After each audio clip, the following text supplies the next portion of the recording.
the pain there. It's there. You hesitate. What should you do? Because we know that if we don't speak, the millions of people who are in the same situation as us, their voices will be silenced. So we are the only people who can speak up for them. You know, as a man, it's very tough to shed tears. And there's no days in human history that think of brothers.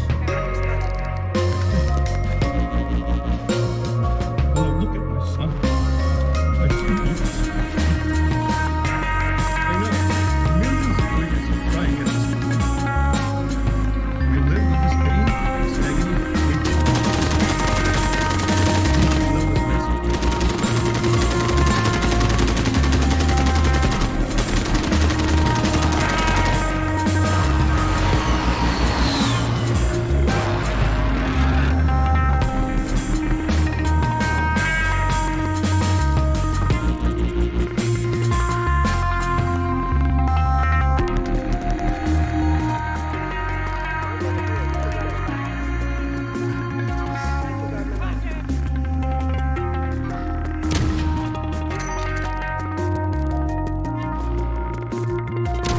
The Trump administration is trying to rewrite the narrative today, canceling the planned coronavirus task force briefing and instead allowing cameras to watch the president meeting with various CEOs before what is now called a Rose Garden news conference. It's part of a larger strategy to try and shift the focus to rebuilding the economy. This comes, of course, after that disastrous briefing last Thursday where the president mused aloud about the possibilities of injecting disinfectant into the human body as a possible coronavirus treatment, which prompted aides and allies to further try to convince. The Trump administration is trying to rewrite the narrative today, canceling the planned coronavirus task force briefing and instead allowing cameras to watch the president meeting with various CEOs before what is now called a Rose Garden news conference. It's part of a larger strategy to try and shift the focus to rebuilding the economy. This comes, of course, after that disastrous briefing last Thursday where the president mused aloud about the possibilities of injecting disinfectant into the human body as a possible coronavirus treatment, which prompted aides and allies to further try to convince the president to stop leading the daily coronavirus briefings.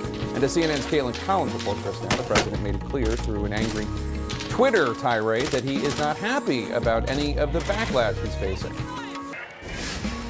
As the president bends over media coverage, the White House scheduled, canceled, and rescheduled his first appearance in front of cameras since Friday. We're not tracking a briefing for today because there will be a press avail at 4 p.m. with the president and retail CEOs. The press secretary canceled the daily coronavirus task force briefing this morning, only to announce hours later that Trump would hold a news conference in the Rose Garden this evening. President Trump hasn't taken questions since Thursday, when he suggested injecting household disinfectants could help treat coronavirus. It'll be interesting to check that, so that you're going to have to use medical doctors, but it sounds interesting to me. The president's new communications team is looking to avoid a redo of that fallout and is hoping to scale back press briefings that go off script, as one of his top doctors spent the weekend defending his comments. It bothers me that this is still in the news cycle because I think we're missing the bigger pieces of what we need to be doing as an American people to continue to protect one another. The White House is also expected to scale back the task force meetings. The group did not meet Sunday or today, despite meeting nearly every day for the last 2 months. Trump spent the weekend behind closed doors, lashing out as he vented about media coverage that he says has been unfair.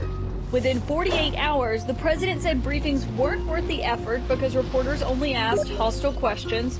He deleted a tweet calling for journalists to return their Nobel Prizes, criticized Fox News and the Wall Street Journal editorial board, said Washington Post employees were slime balls, and denied reports that he's considering firing the Health and Human Services Secretary, Alex Azar. At one point, he also retweeted a conspiracy that the death toll numbers from coronavirus are being inflated to hurt him politically.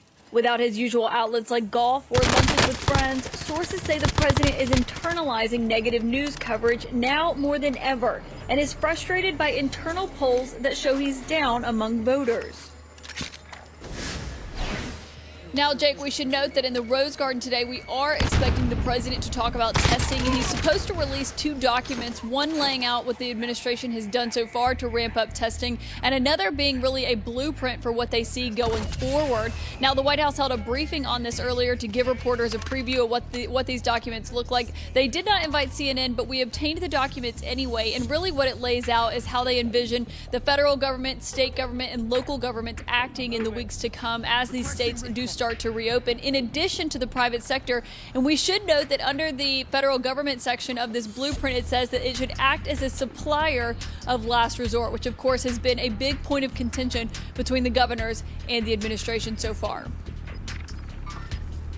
All right, let's hope they get that testing up to speed. Caitlin Collins, thanks so much. Joining me now, CNN's chief political correspondent, Dana Bash. And Dana, you have some brand new reporting about conversations that the Trump administration officials are having with governors as they try to ramp up testing. Tell us about that.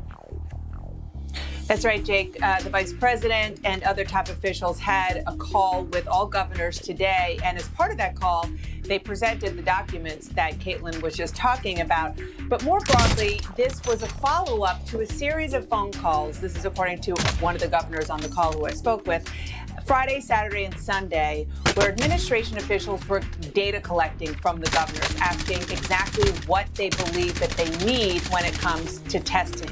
So the call today was the vice president and others telling the governors, we hear you, we're culling the information, we're going through it, and we're going to get back to you in the next couple of days and let you know exactly what we think we can give you. And this, according to the governor I spoke to, is specifically about, about reagents and about swabs, the materials that these governors are so desperately in need of in order to get the testing up and running. I should just add that the governor I spoke to said, this is so key. Having the visibility in what is coming is really critical to developing a testing plan. We can have any plan we want, but if we don't know what's arriving, we don't know how many sites to operate and so forth. So there is a lot of hope that this is actually going to work when it comes to, again, asking the governors what they want and then delivering what they say they need.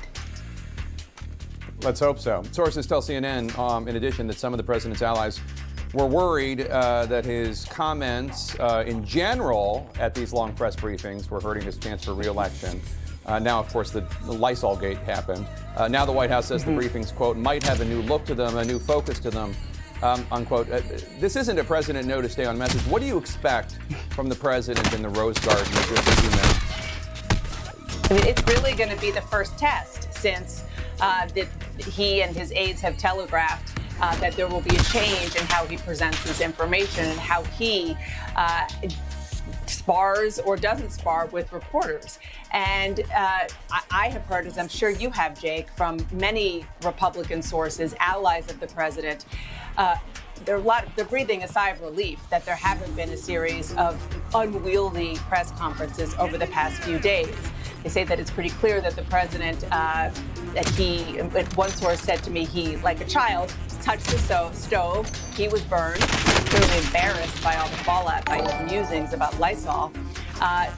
The question is, as you are clearly alluding to, how long is that going to last? And again, today's Rose Garden event will be one of the tests. It won't be a traditional press conference, but he will be before reporters, and we'll see if he can stay on message, as he said. We've gotten, I wouldn't say used to, but we have certainly noticed a pattern that the president tweets bizarre things, says bizarre things, and then, of course, there are all these bizarre retweets. This weekend was something else. A retweet suggesting that the president's rivals are inflating the death rates to hurt his reelection chances, and a retweet of a deep fake, which we have been warning about now for years, people using individuals' images and technology to make it look as though public figures are saying and doing things they aren't. We expected this to happen maybe by Russia or China. This is President Trump putting it forward, a deep fake of Joe Biden. It's just indecent and obscene.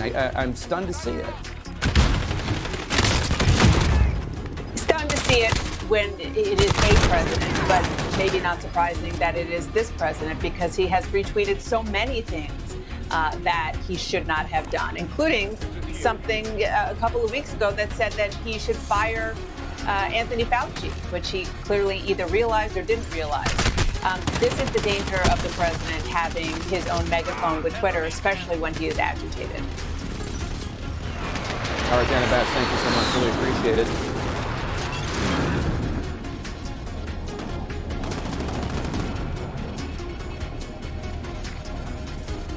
President Trump on Thursday did something so incredibly bizarre, some folks are having trouble wrapping their heads around it. After hearing from a Department of Homeland Security official about ways the biology of the novel coronavirus is being studied, and the virus's susceptibility to sunlight and ultraviolet rays in the air, and to disinfectants on porous, solid surfaces such as doorknobs, the president mused aloud about injecting ultraviolet rays and disinfectants into the human body. And then I said, supposing we brought the light inside the dog, which you can do, you can do this thing.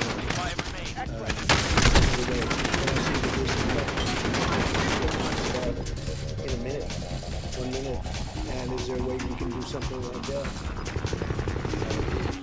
Injection inside or almost a cleaning, because you see it gets on the lungs. Injection of disinfectant into the human body is the kind of music that is so nonsensical, children laugh about it.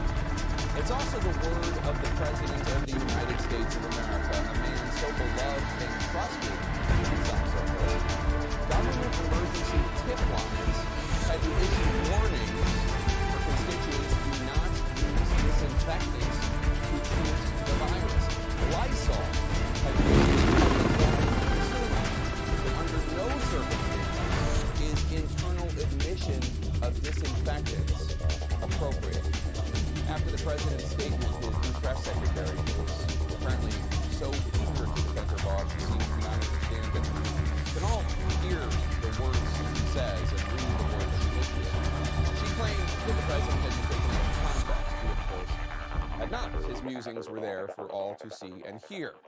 And then the president undermined his own press secretary by claiming he had been sarcastic.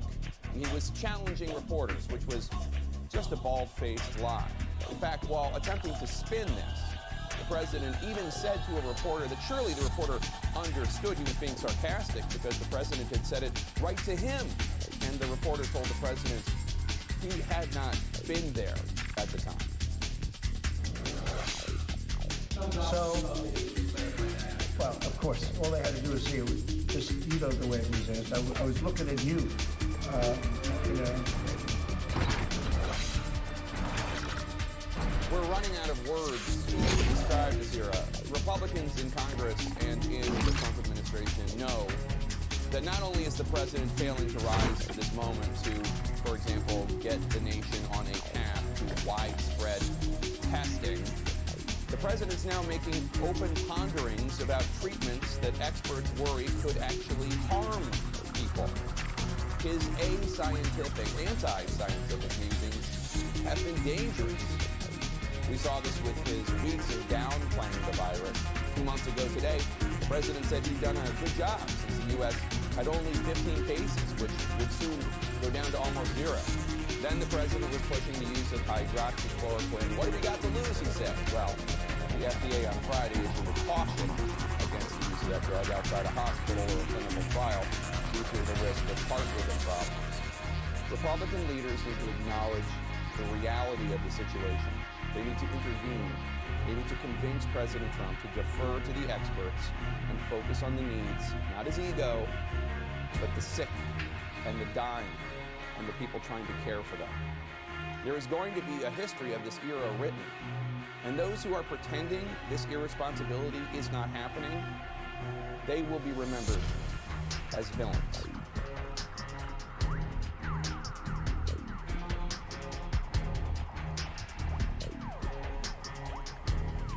One.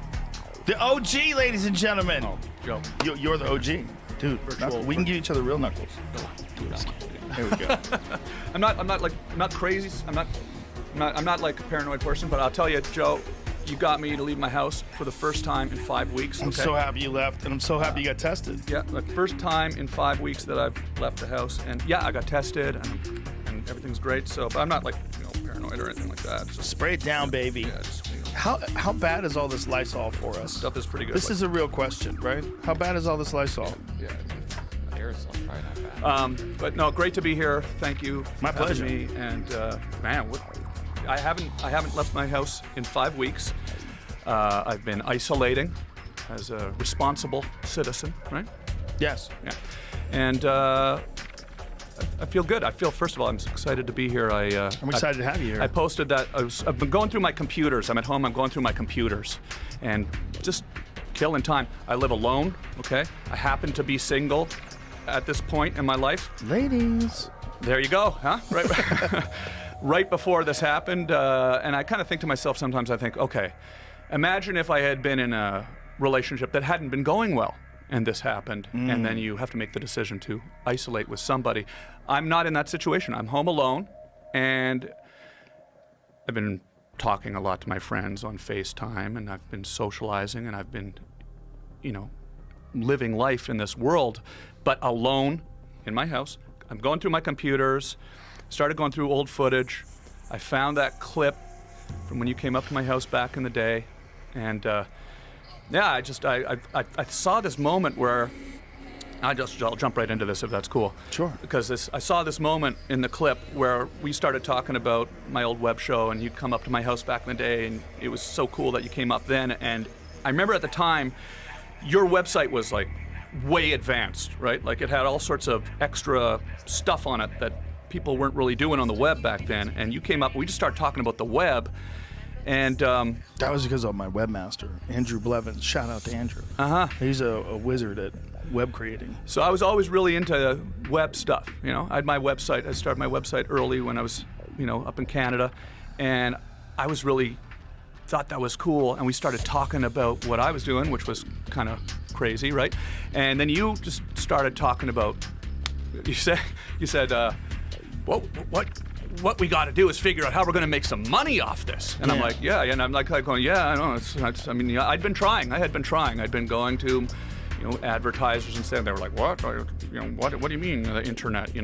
But it's kind of funny. I saw that clip. And I thought that's hilarious because, not to blow too much smoke up your ass, but clearly you figured out how to make money off of it, and it was hilarious. I'm like, that's hilarious and prophetic moment. How can we make money off of it? Now we're here in this beautiful studio. Yeah, there was it's incredible. a few moments that really planted a seed in my head to do something like this online.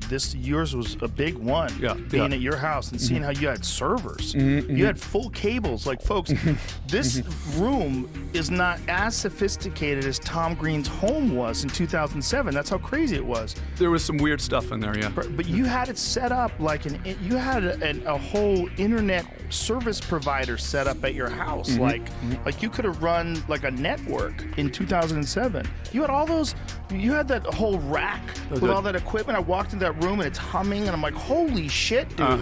Those like the G-RAID drives. Yeah. The G-RAID drives, yeah. I was like, this is crazy. This is your house.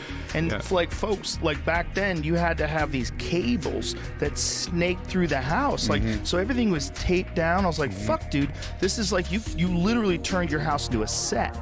Like, it was much more like a set than anything I'd ever seen before outside of a set. There were lights screwed into the ceiling. Yeah. I kind of trashed my place. You even figured out how to take video calls from people. Right. That was exciting. Crazy. That was exciting. I had this.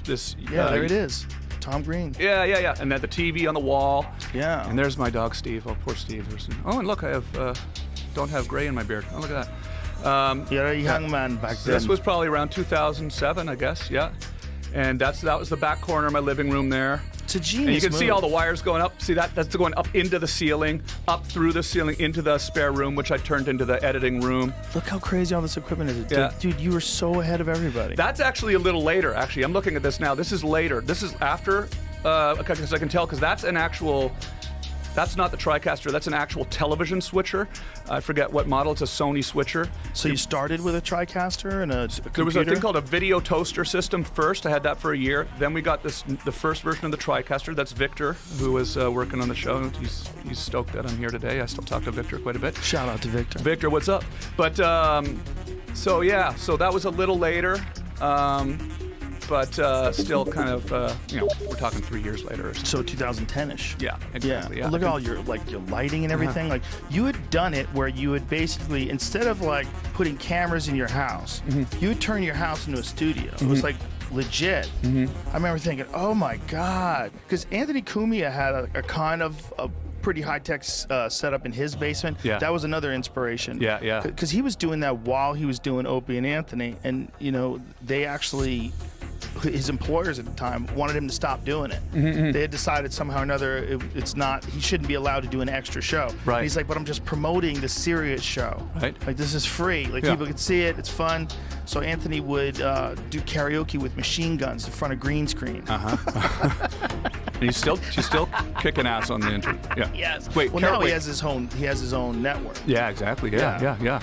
I love that guy. He's a unique dude. He was great on Opie and Anthony. He was always really funny, and just like a comic. But he never did stand up. Yeah. It's really interesting. He's like the most comic guy that I've ever met that never did stand up. Is Anthony Cumia.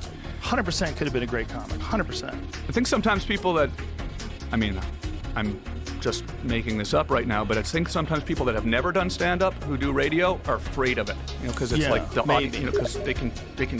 It's a scary thing getting on stage, it's in front of an audience if you've never done it before, but you get comfortable behind that mic. But anyways, yeah, man, it was so cool when you came up, because I remember I think there was Entertainment Tonight was there that day or something like that. Remember that? And you talked to them after. That's right. And you made this quote to them, and that went out, and it was defining what's happened in our world. You were just saying, we don't need the advertisers anymore. We don't need the networks anymore. We don't, we can go straight to the advertiser. Is that video available anywhere? I think I saw it on the internet somewhere. That video of me saying that is kind of hilarious if you stop and think about how all this internet stuff has played out since then. It's like there was this pre-YouTube, right? Like, nobody was uploading to YouTube. You had to have your own TomGreen.com setup. So I remember I got a call. This is one of those, when you think back and you sort of kick yourself.